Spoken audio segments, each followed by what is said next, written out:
Sir అన్నారు ఇళ్ళలో పోతున్నాయి కదా ఆయన మీద రాద్దాం, ఆయన మీద రాద్దాం చెప్పినాక కూడా చేస్తూ ఉంటారు.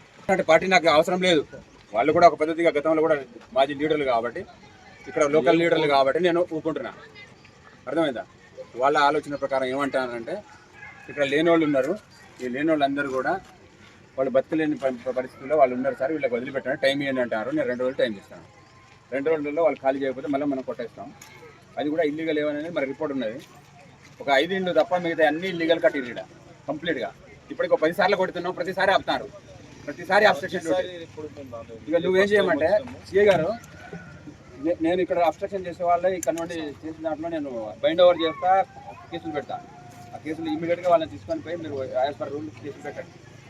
బైండ్ ఓవర్ కూడా చేయండి, ఫస్ట్ బైండ్ ఓవర్ చేయండి. ఇక్కడ మీరు చూస్తున్నారు కదా ఎవరెవరు ఉన్నారు, వాళ్ళని బైండ్ ఓవర్ చేయండి. రిక్వెస్ట్ చేసిన మేనర్ కాకుండా, రిక్వెస్ట్ చేసిన మేనర్ కాదు. వచ్చి నువ్వు ఎట్లా చెప్తావు అట్లా చేస్తున్నావు అన్నోళ్ళు ఉన్నారు 2 3. నువ్వు రాసి వాళ్ళ